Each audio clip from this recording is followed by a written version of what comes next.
everybody. Welcome back to the Brando and Joe podcast. Our guest today is Devin Stack. He got his graduate degree in biopsychology at the University of Albany and currently works at Takeda as a people analytics consultant. Welcome, Devin. Thanks for joining us Welcome. today. Yeah, thanks for the invite. I'm happy to be here. Oh, yeah, we love people analytics. Me and Brandon were saying before, we're not going to bring up that it's becoming a people analytics podcast, but it's just inevitable. It's going to happen. How's your summer going so far? You been able to do anything fun? It's good. We have a slow summer and then a heavy fall. It's kind of like tax season. You know, if you have any friends who are like in accounting and you like can't text them in April, it's because we have an employee engagement survey which goes out in mid to late September, and so that's our real like heads down like grind time. And then the summer, I think before it, everyone's on vacation. It's a little bit more relaxed. That's awesome. Where are you originally from now? Because I know you said you're in New York, but where do you usually live? Right. So I grew up in Westchester County in New York. So that's where I am now. I'm visiting my parents. But I actually live in Massachusetts in a town called Framingham, which is like 30 minutes west of Boston, an hour west of Boston during rush hour. Oh, okay. That's Gotcha. awesome. So, I mean, that kind of gets the ball rolling too, talking about that engagement survey. The first thing we kind of wanted to talk to you about today was what it looks like day to day in your work life. Is it fun? Yeah. So yeah, I saw that question and I was like thinking about like day to day. Truthfully, I don't have a lot of day to day. I don't think there's anything that I could consistently say is like going to be the same from one day to another day to another day. What I can kind of answer that, maybe more complexity than is necessary, but I can tell you kind of about like the goals and like the deliverables at different levels of the organization. And my job is more about like making sure that gets done. You know, so the day to day is like some days it could be this, some days it could be this. So I think the first and primary person I'm accountable for is I'll call them the HR clients. So we sit in a center of excellence type organization. So we're kind of like a global organization and we kind of support outwards to a specific group. The group I work with is our research and development group. So my clients for there are the HR partners within that group.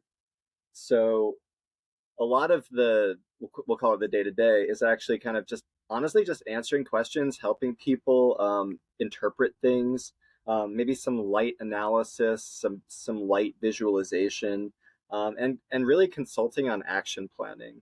I think one of the differences between IO and people analytics is that IO is a little bit more theory driven.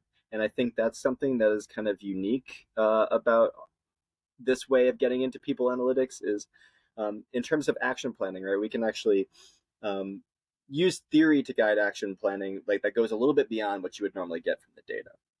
So that's just supporting we'll call them the clients. That's like level one. I'd say level two is like supporting the team.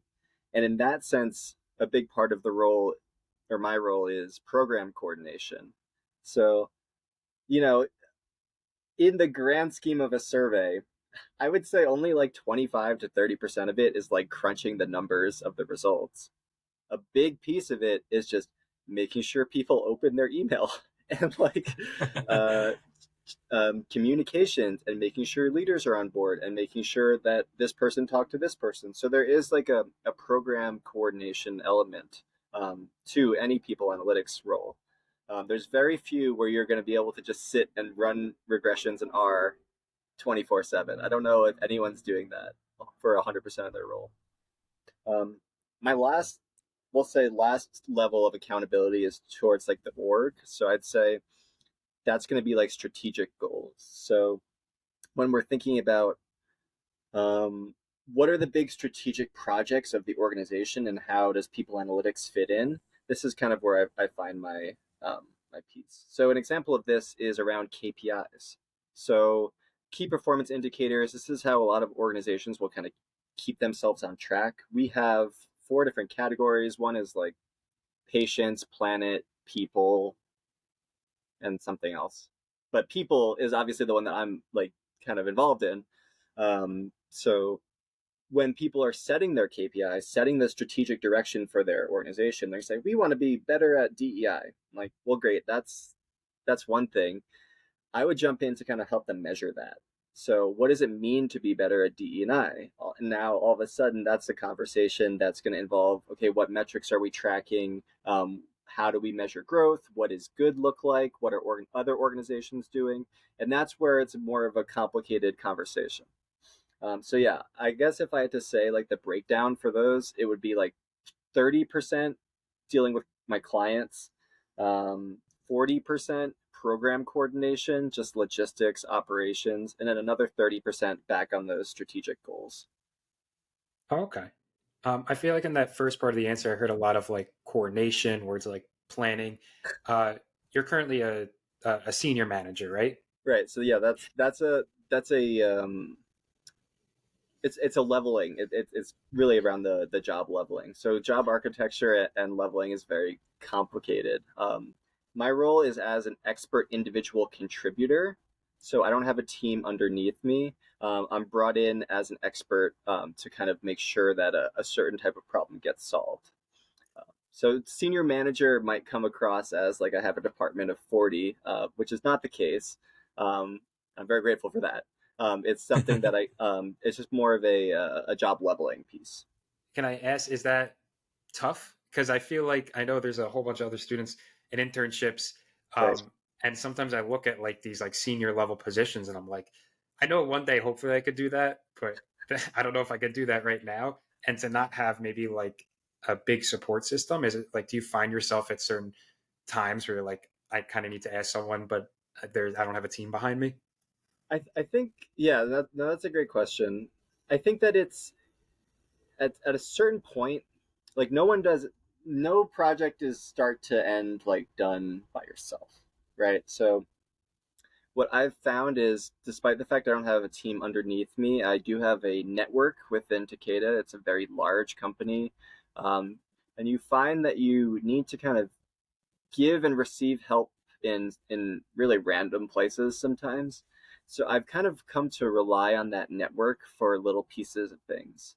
So for example, if I need an analysis done, and it's something that is like a little bit too involved, I would kind of rely on some of the research team in my organization. And I would say like, hey, I've scoped out this project. I've got the deliverables set up. I've got this set up. I got that set up. All I need from you is to like crunch these numbers.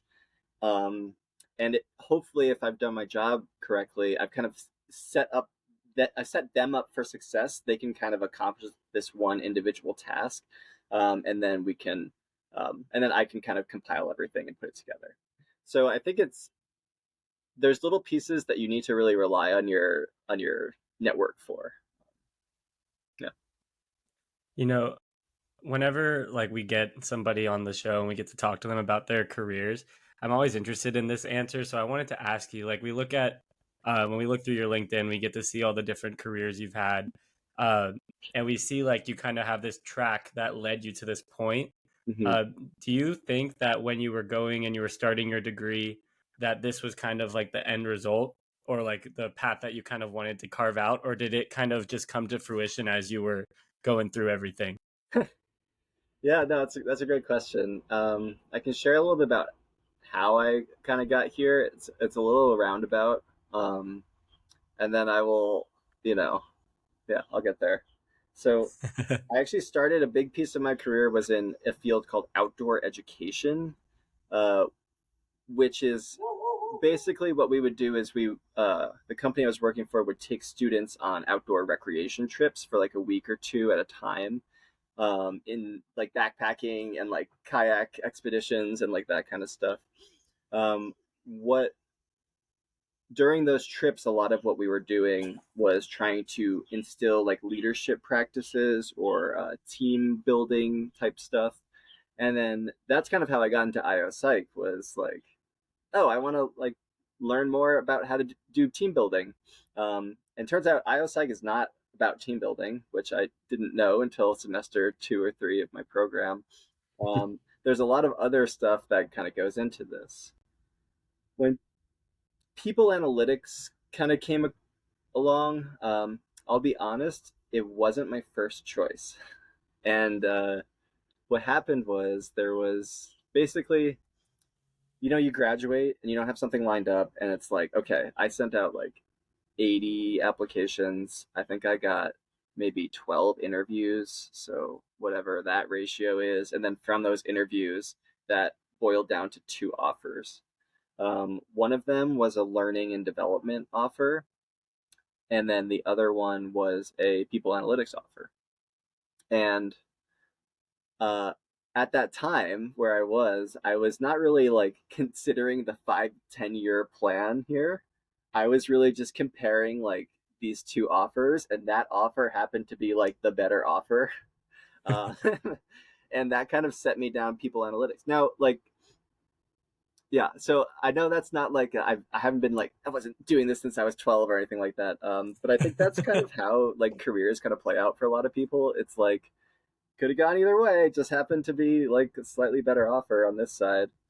I will say what I enjoy about this field, and I'm very glad that I've kind of stuck with it, is that in people analytics, you get a wide variety of topics because you're specialized in like a method. You get to touch like training topics, you get to touch talent acquisition topics, you get to touch like policies and procedures, you get to touch like motivation, all these different topics. If you didn't want to specialize in your master's or PhD program, you don't have to specialize in people analytics. It's great. You can kind of keep playing in a lot of different sandboxes. And so that's what I've really enjoyed about it.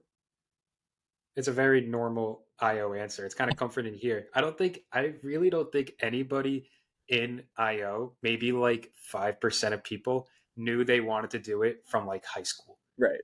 So many people that we've talked to, like graduated, not even graduated college, maybe like senior year, or came back for it and were like, oh, this sounds cool. And then like kind of fell into their first job. And now they're an SVP at some company. And you're like, how did you get there? And you're like, well, this seems cool. But it's comforting to hear for students because there really is no one straight path. And you can be very successful in this field and still end up doing super well in something that you kind of like doing. Especially people analytics. No, absolutely. Really and cool. On that note, I like, there are like jobs that have the job title IO psychologist. I'll tell you, there's not a lot of them. There's maybe like 5. You've had one. You did have one. Did you have one? Oh, that's awesome. Nice. Yeah, they're rare. They're very rare. So, yeah, I think there's just a lot of different ways that this career can go, and it like the job title is just one piece of it. And I know that I think it's really interesting because I talk about this a lot on the show, but as somebody who started in business, I've like gone into IO now, but I look back through LinkedIn and I see some friends of mine who I took classes with, and I just see that they are like kind of falling into some IO roles, and they probably never even heard of it. And they haven't even gone and done any research on IO, but they're doing stuff that I'm doing in grad school without even realizing. One question I had was, what does Takeda actually like do? I tried to do some research into the company, but I was kind of losing myself, and I was like, you know what? I'll just ask Devin on the podcast. He could probably explain it better. Yeah, I've got no idea, man. I'm just kidding. I think it's funny. When I look at my role, I am a support function for a support function, in a sense, because like I said, my clients are HR. Like my clients are a cost center, So it's like, what does that make me? But no, Takeda, basically, what we are right now is a global biopharma company. There's so many different types of roles in a biotech pharma company. And we got 50,000 people, 70,000 if you count contractors. So there's like 2 people, could like, I got no idea. Like I could meet someone from Takeda, and it's like I got no idea what this person does. And I think that's kind of cool. I think that's exciting. What is also really cool about Takeda as a company to work for, first of all, very old. It's a Japanese company. It's like 240 plus years old.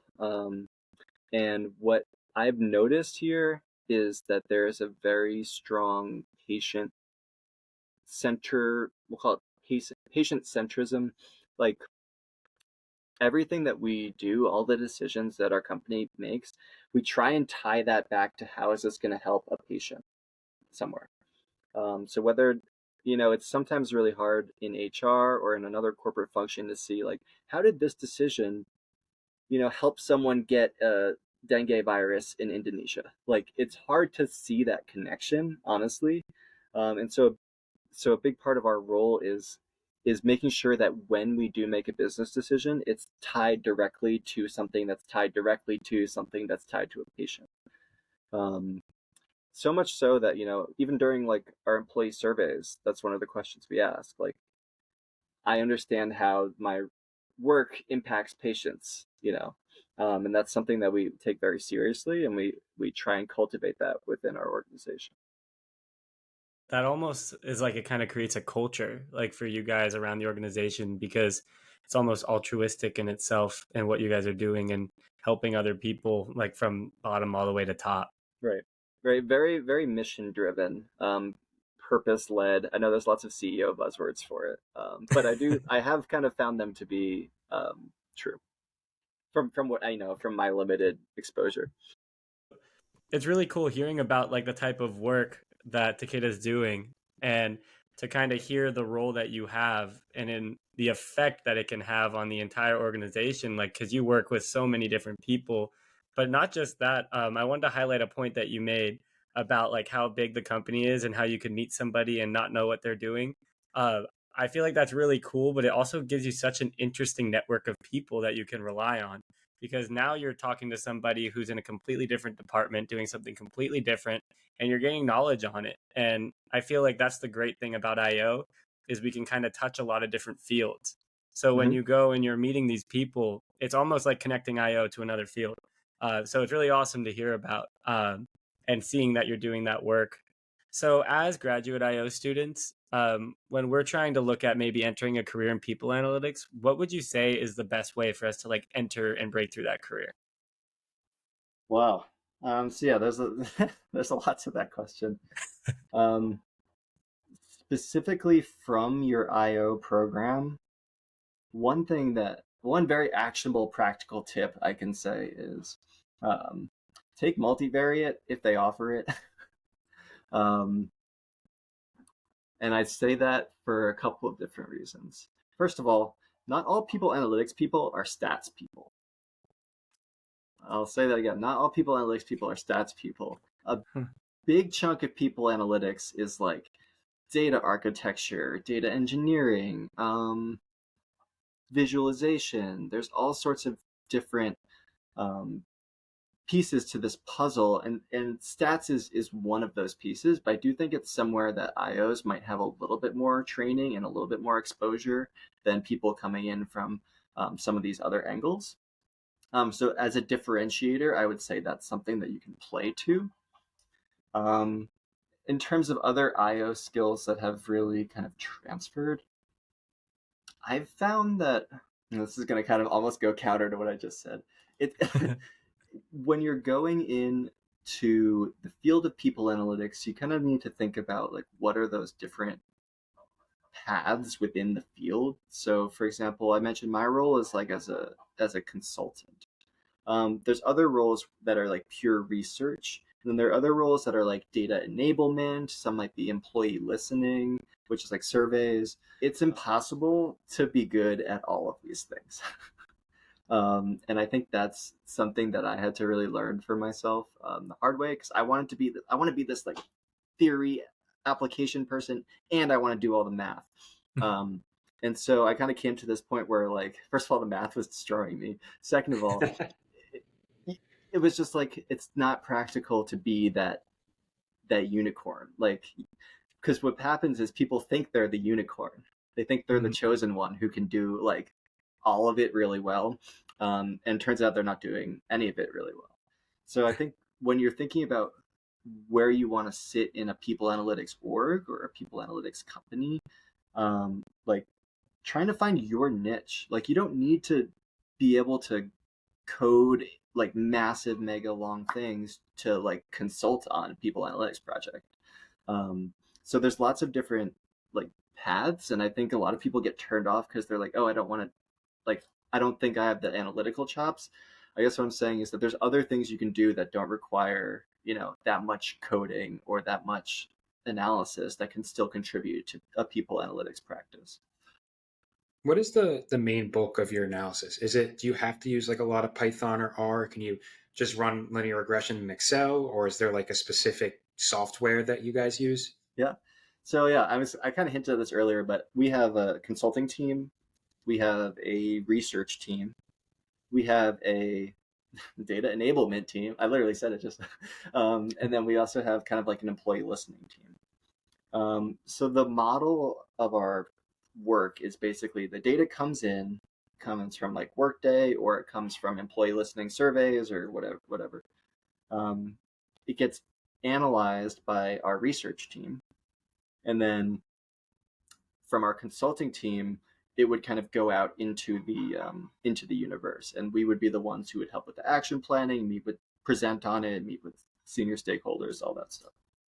So when we do get a request, it's not really practical for the consulting team to like have to lose a whole afternoon or a full day to do some like deep coding in Python.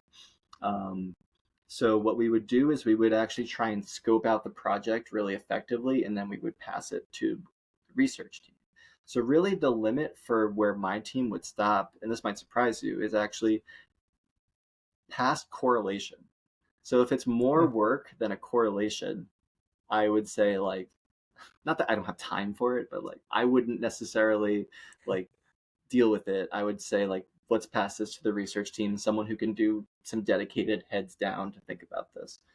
It's interesting. And the reason I Very think, interesting, yeah. yeah, the reason I think that's interesting to a lot of people is like, you know, most people can do correlation, and that's why I was saying earlier, like, um, being a people analytics person doesn't mean you need to do multivariate analysis, you know, all the time. It's more about, I know the organization, I know the interpretation, I know the data, and I can do anything else I need to in Excel or Alteryx if your company pays for it, which mine does, which I'm very grateful for. I do love Alteryx. If you get a chance, it's delightful. Because I feel like, Brandon, some other people in people analytics that we've talked to, maybe it just varies. But like some people, it almost seems like a data science role. Mm-hmm. And then some people, maybe I guess on the opposite spectrum, it's more of that consulting role. Right. And then there's like all in between. So we've definitely heard both sides where some people do that like heavy programming work. Yeah, it's got a range for sure, which is definitely interesting to see, kind of like IO. Yeah, absolutely. So that brings us to our last question that we do want to ask you, Devin. So we have all of our guests answer this question, just talking about some advice or one piece of advice that you would have for a prospective IO student out there trying to enter the field. Yeah, this is a great one. One thing that I wish I understood more when I was in my program, and I'm still trying to learn more, is this idea of product. So what do I mean by this? Your ideas as an IO are very unique. They come from a lot of like years of training, like years of theory that have all kind of compounded to like the modern IO system. But it's like, this is just one product in a market. And what I mean by this is like, when the people you're trying to influence are deciding whether or not they're going to adopt your ideas, they're going to be trying to decide between your idea and another idea, and potentially 5 or 6 other ideas. So my customers are HR business partners, talent acquisition people. They've got a hard job. Their job involves a lot of, procedural, like answering emails, employee relations. They don't always have time to really sit down and think about this brilliant idea that some dude in like Massachusetts told them, right? They're competing. Your idea is competing with all of the tasks that they need to do, all of the other simpler solutions that might be out there. Um, and so when you're thinking about it from this perspective, it changes the way that you're going to think about your IO degree. Like, it seems like, oh, this is like the truth. This is like the source of all that is good in the world. But there's other ways of looking at this problem. And when your customer, the person you're trying to influence, is choosing or not whether to buy your idea, they might be thinking of some other ways to solve the same problem. So let's take an example of this. Like, let's say an example is like regression. Like, if we have this beautiful, like amazing regression with good theory that takes a long time to explain, that might be like the IO right way of doing things. But sometimes, like, a pretty chart with a good title on the slide is going to be a lot more compelling to the customer, and it's going to inspire action a lot more effectively. So when the customer is choosing, like, am I going to listen to the guy with all the stats that I don't understand, or am I going to listen to the pretty chart? They might go for that pretty chart. And so when you are trying to like put your IO ideas out into the organization, I would really encourage people to think about all of the other things, that could be competing with those ideas, and really like, listen to yourself a little bit. Listen to how you sound. Listen to how your customer, the person you're trying to influence, is gonna interpret this, and try and tailor your product to match that customer. Yeah, it's beautiful advice. I feel like we hear a lot of different terms, whether it's storytelling, visualization, but I like the word you used as product. It's almost like you have to kind of like market your idea. Like when you said that, I kind of thought, thinking like cereal boxes or something like that. They always have those like little logo guys, trying to like sell their certain product. And if you think, it's kind of the same way, you come up with this great formula, these great ingredients to deliver a great product, but no one's going to want it and no one's going to want to use it unless it kind of looks nice and it's presentable, and the message gets across, whatever that message has to be. Mm-hmm. And it's a skill. We've had a couple of talks and like meetings about it during our program, that idea storytelling. And it's kind of that growing idea in IO now, but it's not something you do unless you're either told or like learned about it in your specific program. Mm-hmm. Yeah, and I'm going to add to that. I think that it's valuable advice as well, because as people who are studying IO, and I believe we were at a PSYOP reception with Alexis Fink when she said this, that it takes like a year to deprogram a grad student. Yeah. But that's what happens, because we get so like bogged down in the research and like how things happen and reading all this theory that we want to say where we got everything and why we know this and how it makes sense. But then you like go and you get into a business world and they don't care. They just want to get the results and they want to see it look nice. And so, Devin, that's like great advice for students out there who are trying to enter the workforce later on, because they might not recognize that because they just love the research, as we all do. But sometimes you use the research to make a better statement. Exactly. That was awesome advice, and it was such a great time having you on here, Devin. We want to thank you so much for joining us and talking about your work and everything you do in people analytics. It's really cool to hear how your career shaped out. Yeah, no, I appreciate it. Thanks for the invite. Thanks for coming on, Devin. We appreciate it. Yeah, absolutely. Take care. Well, looks like we killed it with another people analytics episode. It was great though having Devin on here. I always try to like think about their advice back like a year ago for us and how that would help. And I think that I would have been not as receptive in the moment to what Devin said. And being in this chair now, I think is his advice to like incoming IO students is super, super valuable. And I really hope that they listen to it, because we really do have to understand like the story we're telling and who we're telling it to. 100%. I know in my internship, and probably, definitely in your consulting internship too, being able to present your ideas is more than half the battle. You could do all the work, but if there's no way to show it, it's not going to end up too well. And I also liked his advice just about people analytics in general. I feel like it's unique, and we've heard more of the programming, coding, statistical analysis side of it. But his kind of pathway seemed like people analytics consulting and less of that math side, which is super interesting.